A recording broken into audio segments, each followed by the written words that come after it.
आज की वीडियो में हम पढ़ने वाले हैं क्लास 7 का हिंदी चैप्टर 14 हम स्टार्ट कर रहे हैं। चैप्टर 14 का नाम है हिमशुक और ये एक कहानी है। कहानी के रचनाकार का नाम शंकर है। हिमशुक एक तोते का नाम है और उसी तोते पे ये पूरी कहानी दी गई है। ठीक, पहले हम इस चैप्टर को पढ़ेंगे एंड देन हम इसमें दिए गए सारे क्वेश्चंस को भी हल करेंगे। तो बहुत समय पहले अवध में एक राजा राज्य करता था। उसके 3 लड़के थे। तीनों बहुत पढ़े लिखे, बुद्धिमान और गुणी थे। एक दिन राजा ने अपने तीनों राजकुमारों की परीक्षा लेने के लिए बुलाया। वह जानना चाहता था कि किसी दोषी को सजा देने के मामले में उन तीनों के क्या विचार हैं। ठीक है, समय पहले की बात है। अवध में एक राजा रहते थे जिसके 3 लड़के थे जो कि बहुत ही पढ़े लिखे, बुद्धिमान और गुणी थे। राजा उन तीनों की परीक्षा लेना चाहते थे। उन तीनों राजकुमारों को जांचना चाहते थे कि इन तीनों को किसी दोषी को सजा देने के मामले में इन तीनों के क्या विचार हैं। तो राजा कहते हैं, मान लो उसने कहा, अगर मैं अपने जीवन और सम्मान की रक्षा की जिम्मेदारी किसी को सौंप दूं और वह विश्वासघाती निकले तो उसे क्या सजा दी जानी चाहिए। क्या कह रहे हैं, अगर मैं अपने जीवन और सम्मान की रक्षा की जिम्मेदारी किसी को सौंप दूं और वह विश्वासघाती निकले तो उसे क्या सजा दी जानी चाहिए। ठीक है, विश्वासघाती का मतलब होता है विश्वास तोड़ने वाला, जिसका विश्वास ना किया जिसके, यानी धोखा देने वाला इंसान जो होता है वो विश्वासघाती कहलाता है। जब राजा ने राजकुमारों से ये सवाल पूछा कि अगर मैं अपने जीवन और सम्मान की जिम्मेदारी किसी और को सौंप दूं और वो विश्वासघाती निकले तो उसे क्या सजा दी जानी चाहिए, तो इस पर राजा के सबसे बड़े लड़के ने कहा कि ऐसे आदमी की गर्दन फौरन धड़ से अलग कर देनी चाहिए। ठीक है, और दूसरे लड़के ने क्या कहा, दूसरे लड़के ने कहा, मेरा भी यही विचार है, ऐसे आदमी को मृत्युदंड ही मिलना चाहिए, उसके साथ किसी तरह की दया नहीं दिखानी जानी चाहिए। तीसरा लड़का चुप बैठा रहा। तीसरा लड़का जो था वो चुप था, वो कुछ नहीं बोल रहा था। तो राजा उससे पूछते हैं, क्या बात है मेरे बेटे। राजा ने उससे पूछा, तुम कुछ नहीं बोले, तुम्हारा क्या विचार है। तो राजा का तीसरा बेटा बोलता है, महाराज, छोटे राजकुमार ने कहा। ठीक है, कौन बोल रहा है, छोटे राजकुमार यानी कि तीसरे राजकुमार ने कहा, महाराज, यह सच है कि ऐसे कसूर की सजा मौत के सिवा और कुछ नहीं हो सकती, लेकिन सजा देने से पहले यह बात साफ साफ और पूरी तरह से साबित हो जानी चाहिए कि वह सचमुच ही दोषी है। ठीक है, किसी भी आदमी को सजा देने से पहले ये साबित कर लेना चाहिए, पूरी तरह से जांच पड़ताल कर लेने के बाद ये साबित हो जाना चाहिए कि सचमुच वह दोषी है, तभी उसे सजा देनी चाहिए। ना जुर्म साबित हुए बिना वो दोषी साबित हुए उसे सजा नहीं देनी चाहिए, नहीं तो किसी निर्दोष को भी सजा हो सकती है। इसलिए क्या कहा छोटे राजकुमार ने कि किसी को भी सजा देने से पहले बात साफ साफ और तरह से ये साबित हो जानी चाहिए कि वह सचमुच ही दोषी है। तो राजा क्या कहते हैं, यानी तुम्हारे विचार से ऐसा ना किया गया तो निर्दोष आदमी भी मारा जा सकता है। राजा ने पूछा। हाँ, राजकुमार ने जवाब दिया, ऐसा हो सकता है। उदाहरण के लिए मैं आपको एक कहानी सुनाता हूँ। अब जो आगे कहानी आप यहाँ पर पढ़ेंगे वो हिमशुक के बारे में ही है। ठीक है, चलिए पढ़ते हैं। ऐसा कहकर राजा ने यह कहानी सुनाई। विदर्भ देश के राजा के पास एक अनोखा तोता था। कहाँ का राजा था, विदर्भ देश के राजा के पास एक अनोखा तोता था। उस तोते का नाम हिमशुक था। वह महल में पालतू पक्षी की तरह रहता था। हिमशुक बड़ा चतुर था। वह कई भाषाओं में बात कर सकता था। बुद्धिमान इतना था कि अक्सर राजा भी महत्वपूर्ण मामलों में उसकी राय लिया करता था। हिमशुक पिंजरे में नहीं रहता था, वह अपनी इच्छा के अनुसार आजादी से घूमता रहता था। एक दिन सवेरे वह महल से उड़कर जंगल की ओर निकल गया। वहां संयोग से उसकी भेंट अपने पिता से हो गई। तुमसे मिलकर मैं कितना प्रसन्न हुआ हूँ, उसके पिता ने कहा। तुम्हारी माँ भी तुमसे मिलकर इतना ही प्रसन्न होगी। क्या तुम 2-4 दिन के लिए घर नहीं आ सकते। हिमशुक जब महल से उड़ते उड़ते जंगल की ओर गया तो वहाँ संयोगवश उसकी भेंट उसके पिता से, उसके अपने पिता से हो गई। तो उसके पिता उसको कहते हैं कि तुमसे मिलकर मैं कितना प्रसन्न हुआ हूँ, तुम्हारी माँ भी तुमसे मिलकर इतना ही प्रसन्न होगी। क्या तुम 2-4 दिन के लिए घर नहीं आ सकते। तो हिमशुक क्या कहता है, घर आने की तो मुझे भी बड़ी इच्छा थी, हिमशुक ने कहा, मगर इसके लिए मुझे राजा से अनुमति लेनी पड़ेगी। तो महल वापस जाकर हिमशुक ने राजा से घर जाने की आज्ञा मांगी और शुरू में तो राजा उसे जाने देने के लिए राजी नहीं हुआ। वह हिमशुक को बहुत मानता था और अपने से अलग नहीं करना चाहता था, पर अंत में वह मान गया और उसने हिमशुक को घर जाने की अनुमति दे ही दी। ठीक है, हिमशुक राजा से आज्ञा लेकर अपने घर चला जाता है। तुम घर जाकर अपने माँ बाप के साथ कुछ दिन बिता सकते हो, राजा ने हिमशुक से कहा। राजा क्या कहते हैं हिमशुक से कि तुम घर जाकर अपने माँ बाप के साथ कुछ दिन बिता सकते हो, लेकिन जितनी जल्दी हो सके लौट आना। बहुत अच्छा महाराज, हिमशुक ने कहा, मैं 15 दिन बाद वापस आ जाऊंगा। इसके बाद हिमशुक अपने पिता के पास गया और वे दोनों साथ साथ उड़ते हुए घर की ओर रवाना हुए। इतने वर्ष बाद अपने प्यारे बेटे हिमशुक को देखकर उसकी माँ बहुत खुश हुई। ठीक है, तो हिमसुक राजा से आज्ञा लेकर अपने घर चला जाता है अपने पिता के साथ, और वो वहाँ पर 15 दिन रहता है। वो राजा से वादा भी करता है कि मैं 15 दिन के बाद वापस आ जाऊँगा। हिमसुक जब अपनी माँ से मिलता है तो उसकी माँ उसे देखकर बहुत खुश होती है, क्योंकि वो कई वर्षों के बाद अपनी माँ से मिला था। एक पखवाड़े तक अपने माँ-बाप के साथ रहने के बाद हिमसुक ने उनसे कहा, मेरे ये दिन अपने प्रियजनों के साथ बड़े ही सुख से बीते हैं, मगर अब मुझे जाना होगा। राजा मेरी राह देख रहे होंगे। पखवाड़े का मतलब होता है 15 दिन, ठीक है?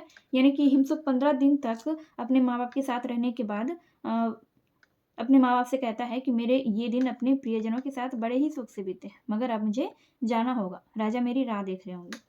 तो हिमसुक के माँ-बाप उसके इतनी जल्दी जाने की बात सुनकर उदास हो गए, परंतु वे उसे रोक नहीं सके। हिमसुक ने राजा से वादा किया था कि वह 15 दिन के बाद लौट आएगा। तो हम राजा के लिए कोई उपहार भिजवाना चाहते हैं, हिमसुक के पिता ने कहा, लेकिन समझ में नहीं आता कि कौन सी चीज़ भिजवाएं। तो हिमसुक के पिता क्या कह रहे हैं कि हम राजा के लिए कोई उपहार भिजवाना चाहते हैं, लेकिन समझ में नहीं आता कि कौन सी चीज़ भिजवाएं। ठीक है? हिमसुक राजा के पास जाने वाला था, इसलिए हिमसुक के पिता हिमसुक के राजा को कोई उपहार देना चाहते थे। हिमसुक के माता और पिता दोनों ही इस बात पर विचार करने लगे कि राजा को देने लायक उपहार क्या हो सकता है। कुछ देर सोचने के बाद हिमसुक के पिता ने कहा, हाँ, मैं समझ गया कि राजा के लिए सबसे अच्छा उपहार क्या हो सकता है। यहीं से दूर एक पहाड़ी पर अमर फल का पेड़ है, जो उसका फल खा लेता है वह कभी नहीं मरता और हमेशा जवान रहता है। मैं वहां जाकर एक फल तोड़ लाता हूँ, तुम वह फल राजा को दे देना। कुछ देर सोचने के बाद हिमसुक के पिता हिमसुक से कहते हैं कि मुझे समझ में आ गया कि राजा को क्या उपहार देना चाहिए। तो वो सोचकर क्या बोलते हैं कि दूर एक पहाड़ी पर अमर फल का पेड़ है, जो भी उस फल को खा लेता था वह कभी भी नहीं मरता था और हमेशा जवान रहता था। ठीक है? उसके पिता कहते हैं कि मैं वहां जाकर एक फल तोड़ लाता हूँ और तुम वह फल राजा को दे देना। तो फल मिलते ही हिमसुक राजा के महल की ओर रवाना हुआ। हिमसुक के पिता ने जब हिमसुक को वो फल लाकर दिया तो हिमसुक राजा के महल की ओर चल पड़ा। शाम हो चली थी। थोड़ी ही देर में सूरज डूब गया और चारों ओर रात का घना अंधकार छा गया। हिमसुक ने किसी पेड़ की डाल पर बैठकर रात काटने का इरादा किया, मगर इससे पहले वह उस कीमती फल को किसी सुरक्षित स्थान में रखना चाहता था। किस्मत से उसे एक ऐसा पेड़ मिल गया जिसके तने में एक खोखला छेद था। उस उसने उस छेद में अमर फल रख दिया और पास ही एक डाल पर बैठकर सुस्ताने लगा। थोड़ी ही देर में उसे नींद आ गई। पेड़ का वह खोखला छेद एक जहरीले सांप का घर था। वह सांप लौट कर आया तो उसकी नज़र चमकते हुए अमर फल पर पड़ी। उसने सोचा वह शायद कोई खाने की चीज़ है। सांप ने फल पर दांत गड़ा दिए, मगर उसे फल का स्वाद अच्छा नहीं लगा। उसने उसे वैसा ही छोड़ दिया। लेकिन जिस समय सांप ने फल पर दांत गड़ाए, उस समय उसके दांतों के कुछ जहर भी निकल आया और जहर से फल भी जहरीला हो गया। ठीक है? देखिए, ये हिमसू जो था उसने पेड़ के खोल में अमर फल रख दिया और जब सांप ने उस पर दांत गड़ाया तो उसके दांत से जहर निकलकर फल में चला गया और फल जहरीला हो गया। तो दूसरे दिन सवेरे हिमसुक ने फल उठाया और अपनी यात्रा पर चल पड़ा। हिमसुक को यह बात पता नहीं था कि उस फल में सांप ने दांत गड़ाया है और वह फल जहरीला हो गया है। ये चीज़ हिमसुक को पता नहीं था। तो राजमहल पहुंचकर उसने राजा से मुलाकात की और अपने माँ बाप की ओर से अमर फल भेंट किया। उस जादुई फल को पाकर राजा इतना खुश हुआ कि उसने फल खाने से पहले एक बार अम, उस जादुई फल को पाकर राजा इतना खुश हुआ कि उसने फल खाने से पहले एक दरबार करने का निश्चय किया। दरबार में उसके मंत्री और राज परिवार के सभी सदस्य उपस्थित थे। राजा ने सबके सामने फल उठाया, पर जैसे ही खाने के लिए तैयार हुआ कि मुख्यमंत्री ने टोक दिया।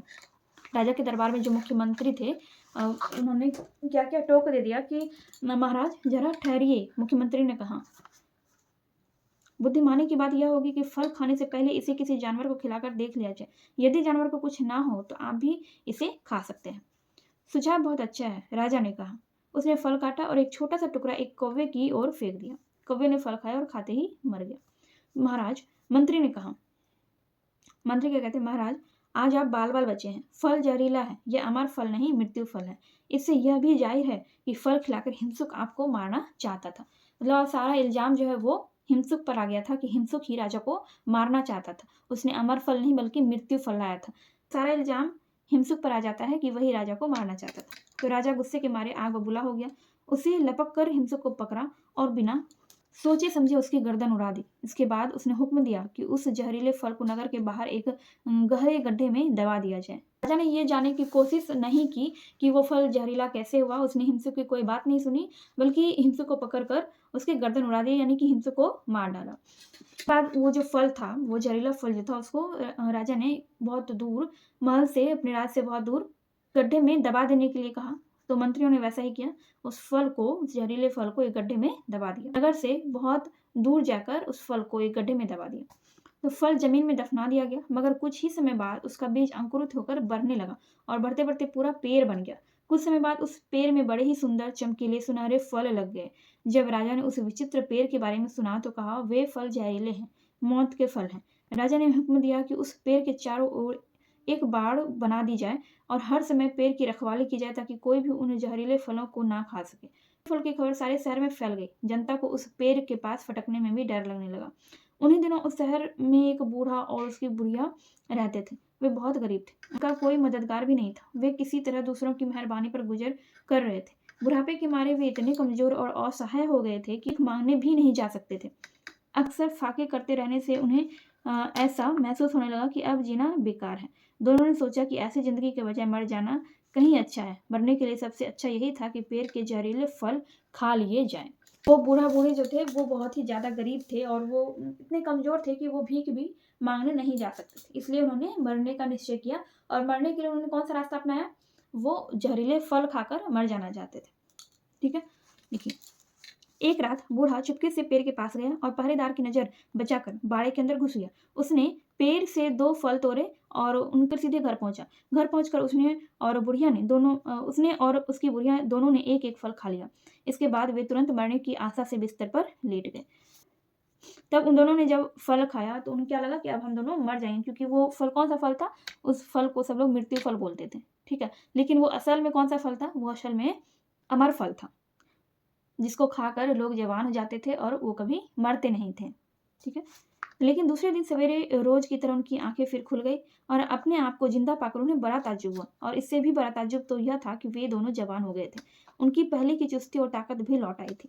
राजा ने यह अनोखी बात सुनी और वह भी उन दोनों को देखने गया। उन्हें सचमुच ही जवान देखकर वह दंग रह गया। अब जाकर उसकी समझ में आया कि हिमसुक जो फल लाया था वह असली अमर फल था। उसने अपनी जल्दबाजी पर अपने प्यारे तोते को बेकसूर इस तरह मार देने पर बेहद अफसोस होने लगा। तो जब राजा ने ये सब घटना देखा तब उन्हें ये महसूस हुआ कि उन्होंने एक बेकसूर तोते को, अपने सबसे प्यारे तोते को उन्होंने मार डाला, जबकि हिमसुक का कोई गलती नहीं था। उसने अमर फल ही लाया था, लेकिन वो फल सांप की विष की वजह से वो जहरीला हो गया था। लेकिन जब उसी फल को जमीन में गाड़ दिया गया, जब उसी से पेड़ बना और उसमें जो फल लगे वो सचमुच का अमर फल था। ठीक है, इसलिए मैं कहता हूँ, छोटे राजकुमार ने आगे कहा, वो राजा का जो तीसरा बेटा है उसने कहा कि इसलिए मैं कहता हूँ, किसी को सजा देने से पहले इस बात का पूरा पूरा पता लगा लेना जरूरी है कि वह सचमुच अपराधी है या नहीं। राजा अपने तीसरे लड़के की बातें सुनकर इतना प्रसन्न हुआ कि उसने उसे युवराज यानी अपना उत्तराधिकारी बना दिया।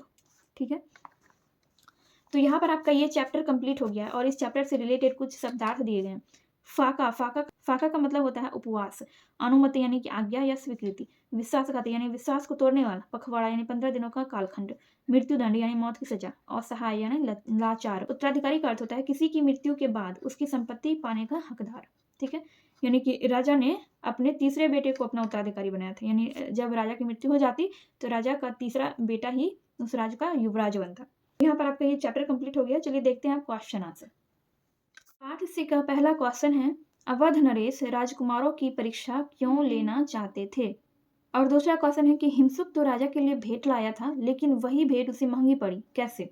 तीसरा है, राजा ने अपने तीसरे बेटे को ही युवराज घोषित क्यों किया? इन तीनों क्वेश्चन का आंसर देखते हैं। पहला क्वेश्चन क्या था? अवध नरेश राजकुमारों की परीक्षा क्यों लेना चाहते थे? इसका आंसर हो जाएगा, अवध नरेश के 3 पुत्र थे। वे अपने राज्य के लिए सुयोग्य उत्तराधिकारी की तलाश कर रहे थे, इसलिए वो राजकुमारों की परीक्षा लेना चाहते थे। ठीक है, ये पहला आंसर हो गया।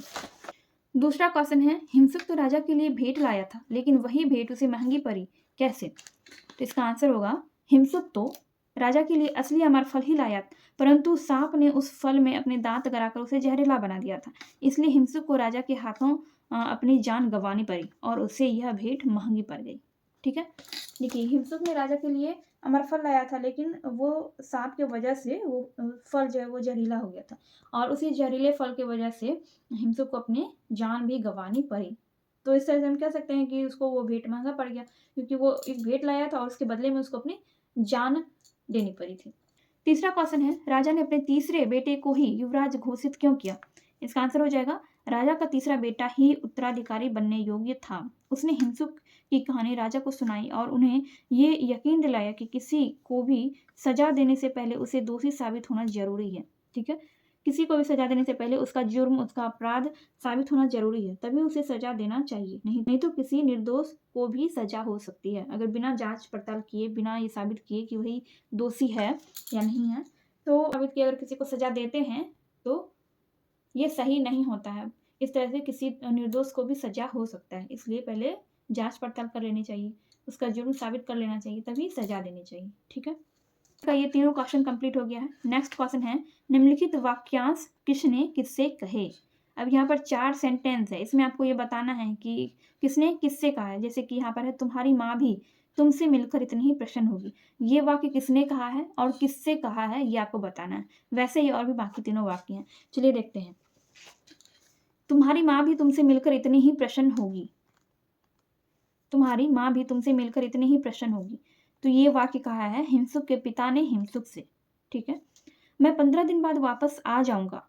ये वाक्य किसने कहा? ये हिमसुक ने कहा है राजा से। राजा ने हिमसुक से वादा किया था कि मैं घर जाऊंगा और 15 दिन के बाद वापस आ जाऊंगा। ठीक है? बुद्धिमानी की बात यह होगी कि फल खाने से पहले इसे किसी जानवर को खिलाकर देख लिया जाए। ये वाक्य मंत्री ने कहा था राजा से। किसी को सजा देने से पहले इस बात का पूरा पूरा पता लगा लेना जरूरी है कि वह सचमुच अपराधी है या नहीं। ये वाक्य तीसरे राजकुमार ने कहा था अवध के राजा से। ठीक है? यानी राजकुमार ने अपने पिता से ही ये बात कहा था। क्वेश्चन नंबर 4 भी आपका कंप्लीट हो गया। क्वेश्चन नंबर 5 में है, निम्नलिखित प्रश्नों के 4 विकल्प दिए गए हैं जिनमें एक विकल्प सही है। सही विकल्प के सामने सही का निशान लगाइए। पहला है क्वेश्चन है, हिमसुक एक नाम है। किसका नाम था? पक्षी का। तो ये सही है। ये तीसरा नंबर जो है ये सही हो जाएगा। हिमसुक एक पक्षी का नाम है। किस देश के राजा के पास अनोखा तोता था? तो इसका आंसर हो जाएगा, देखिए ऑप्शन है अवध, विदर्भ, गंधार, कोशल। तो हिमसुक रात में कहाँ ठहरा था? पेड़ पर, पहाड़ पर, महल की छत पर या बंद पर या गुंबद पर? तो यहाँ पर आंसर हो जाएगा पेड़ पर। पहले से यहाँ पर टिक लगा हुआ है। जहरीले फल को राजा ने क्या किया? नदी में फेंक दिया या जलवा दिया, स्वयं खा गया या फिर गड्ढे में दबा दिया? तो इसका आंसर हो जाएगा गड्ढे में दबा दिया। ठीक है? ये हो गया आपका 5 नंबर का आंसर। और फिर यहाँ पर आपका दिया गया है पाठ से आगे। पाठ से आगे 3 क्वेश्चन दिया गया है। चलिए हम तीनों क्वेश्चन को देखते हैं। पहला क्वेश्चन है, सजा देने से पहले राजा को क्या करना चाहिए था? आंसर होगा, सजा देने से पहले राजा को हिमसुक की पूरी बात सुननी चाहिए थी, जिससे उन्हें पता चल पाता कि हिमसुक निर्दोष है। अगर राजा हिमसुक को सजा देने से पहले उसकी पूरी बात सुनते थे, समझते, तो शायद उन्हें ये यकीन हो जाता, उन्हें ये पता चलता कि हिमसुक बिल्कुल निर्दोष है। उसने जहरीला फल नहीं बल्कि अमर फल ही लाया था। दूसरा क्वेश्चन क्या है कि कल्पना कीजिए कि अमर फल के मृत्यु फल में बदलने की सच्चाई का पता राजा के तीसरे बेटे को कैसे चला होगा? इसका आंसर हो जाएगा राजा के तीसरे बेटे ने यह अनुमान लगाया होगा कि पेड़ के खोखले में रहने वाला सांप ने ही अमर फल को जहरीला फल बना दिया होगा। तीसरा क्वेश्चन है, कल्पना कीजिए कि आप हिमसुक हैं और राजा आप पर वार करने के लिए हाथ उठाता है, तब आप क्या करेंगे? इसका आंसर हो जाएगा, अगर मैं हिमसुक की जगह या मैं हिमसुक होता तो मैं उड़कर अपनी जान बचाने की कोशिश करता। इसके बाद मैं राजा को पूरी बात बताता ताकि मेरी जान राजा बख्श दे। ठीक है? पाठ से आगे का क्वेश्चन है, इसके आंसर में कुछ बदलाव भी हो सकते हैं क्योंकि इसके आंसर आप अपने ढंग से भी लिख सकते हैं। ठीक है? पाठ से आगे का क्वेश्चन आप अपने अनुसार लिख सकते हैं, अपनी भाषा में लिख सकते हैं। आपको पाठ से आगे का भी ये तीनों क्वेश्चन बता दिया है। अब यहाँ पर एक कहानी है और उस कहानी से रिलेटेड 2 क्वेश्चन है, तो इस क्वेश्चन को आप लोग खुद से ही सॉल्व करिएगा और ये कहानी भी पढ़ लीजिएगा। ठीक है? यहाँ पर क्या है कि मोहन अपनी पढ़ाई में मशगूल था, तभी माँ ने आवाज़ लगाई, अरे मोहन जरा बगल की दुकान से आधा किलो चीनी ले आओ। जब चीनी लेकर वापस लौट रहा था तो उसके दोस्त खेलते मिल गए। चीनी का ठोंगा वहीं पास में रखकर वह खेलने में मगन हो गया। अचानक उसे ध्यान आया कि माँ ने तो चीनी लाने को कहा था। वह जल्दी से वहां गया जहां उसने चीनी रखी थी, लेकिन वह घबरा गया। चीनी का ठोंगा नीचे से गीला हो गया था क्योंकि वहां की मिट्टी गीली थी। किसी तरह से वह चीनी लेकर घर पहुंचा। चीनी की हालत देखकर उसकी माँ ने उसे डांटा। डांट सुनकर मोहन रूठ गया। तो इसी से इस कहानी से रिलेटेड 2 क्वेश्चन है, क्या माँ का मोहन को डांटना उचित था? तो बिल्कुल डांटना उचित था क्योंकि मोहन को जिस काम से उसकी माँ ने भेजा था पहले वो काम करना चाहिए था, तब उसे खेलना चाहिए था। ठीक है? और उसने चीनी को ऐसी जगह पे रख दिया जहाँ पर क्या हो गया, चीनी का ठोंगा भीग गया और चीनी भी खराब हो गया। तो इसलिए माँ का मोहन को डांटना बिल्कुल उचित था ताकि वो आगे से ध्यान रखे। ठीक है, क्या मोहन का रूठना उचित था? मोहन का रूठना उचित नहीं था क्योंकि उसने गलती की थी। ठीक है, अब यहाँ पर व्याकरण से कुछ क्वेश्चन दिए गए हैं। पहला क्वेश्चन है, पठित पाठ में से 5 ऐसे वाक्य छांट कर लिखिए जिनमें ने का प्रयोग हुआ है। जैसे कि राजकुमार ने यह कहानी सुनाई। तो आपने जो पाठ पढ़ा है उसमें से आप कहीं से भी 5 वाक्य चुनकर लिख सकते हैं जिसमें ने का प्रयोग हुआ है। ऐसा वाक्य जिस वाक्य में ने का प्रयोग हुआ है वैसा 5 वाक्य आपको लिखना है। पाठ में कहीं से भी लिख सकते हैं। तो मैंने 5 वाक्य लिखा हुआ है, आप चाहें तो आप दूसरा वाक्य भी लिख सकते हैं। मैंने 5 वाक्य उसी पाठ से लिखा है। कि पहला है, राजा ने अपने तीनों राजकुमारों को परीक्षा लेने के लिए बुलाया। दूसरा वाक्य है, उसके पिता ने कहा तुम्हारी माँ भी तुमसे मिलकर इतना ही प्रसन्न होगी। तीसरा वाक्य है, हिमशुक ने राजा से घर जाने की आज्ञा मांगी। चौथा वाक्य है, राजा ने हिमशुक से कहा लेकिन जितनी जल्दी हो सके लौट आना। पांचवा वाक्य है, हिमशुक ने राजा से वादा किया था कि वह 15 दिन के बाद लौट आएगा। पहला क्वेश्चन कंप्लीट हो गया। दूसरा क्वेश्चन है, निम्नलिखित युग्मों से वाक्य बनाइए। जैसे कि ये शब्द दिया गया 7-7, 2-4, 1-1, पूरा-पूरा, भरते-भरते। तो इन सब से आपको क्या बनाना है? वाक्य बनाना है। आप अपने अनुसार भी बना सकते हैं, आपको जो भी वाक्य समझ में आए इसके अकॉर्डिंग आप बना सकते हैं। तो मैंने यहाँ पर वाक्य बनाए हैं। जैसे पहला वाक्य 7-7, इसका बनाया है, हम सब साथ-साथ रहते हैं। ठीक है। दूसरा है 2-4, किसी प्रश्न को याद करने के लिए 2-4 बार ध्यान से पढ़ो। या भी लिख सकते हैं कि किसी प्रश्न को याद करने के लिए 2-4 बार ध्यान से पढ़ना चाहिए। 1-1 करके सारे लोग चले गए, ये भी एक वाक्य हो गया। पूरा वाक्य पढ़ो। बढ़ते अमरूद का पौधा बढ़ते पेड़ बन गया। तो इसी तरह से आप दूसरा भी कोई वाक्य बना के लिख सकते हैं। तीसरा क्वेश्चन है, रिक्त स्थानों को भरिए।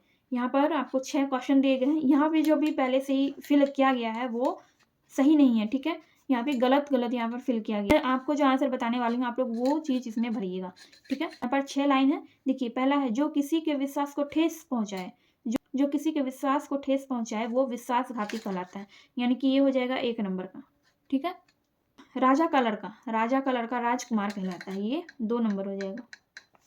फिर ऐसे ही, किसी की मृत्यु के बाद उसकी संपत्ति पाने का हकदार कौन होता है? उत्तराधिकारी। तो ये 3 नंबर में हो जाएगा।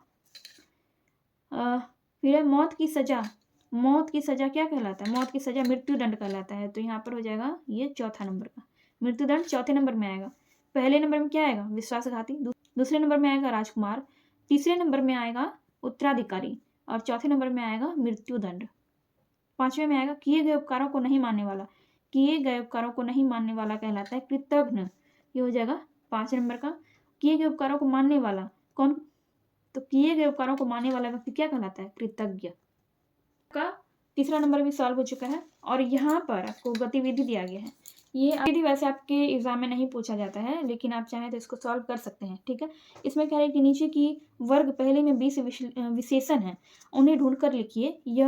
यह बाएं से दाएं, ऊपर से नीचे या आड़े तिरछे भी हो सकते हैं। आप बाएं से दाएं भी लिख सकते हैं, वो बाएं से दाएं बन सकता है, ऊपर नीचे बन सकता है, आड़े तिरछे बन सकता है। ठीक है, तो किसी भी तरह से आपको इसमें से 20 विशेषण छांट कर लिखना है। इसमें 20 विशेषण बन रहा है, इसमें से 20 विशेषण आपको ढूंढ कर लिखना है। ठीक है, यहाँ पर एक कहानी टाइप का दिया गया है। ठीक है, ज़्यादा किसे मिले। तो ये कहानी टाइप का आपको दिया गया है, इसको आप पढ़ेंगे तो आपको कुछ सीखने को यहाँ पर मिलेगा। तो इसको आप लोग खुद से पढ़ लीजिएगा। एंड इसी के साथ ये चैप्टर जो यहाँ पर कंप्लीट हो गया है। एंड गतिविधि का जो क्वेश्चन था उसको भी मैंने यहाँ पर बनाया है, आप चाहें तो इसका स्क्रीनशॉट ले सकते हैं। तो इसी के साथ ये चैप्टर यहाँ पर कंप्लीट हो गया है। नेक्स्ट वीडियो में हम लोग नेक्स्ट चैप्टर स्टार्ट करेंगे। ये वीडियो अगर आपको थोड़ी सी भी हेल्पफुल लगी हो तो प्लीज़ वीडियो को लाइक कीजिए, कमेंट कीजिए एंड अपने दोस्तों के साथ वीडियो को शेयर कीजिए।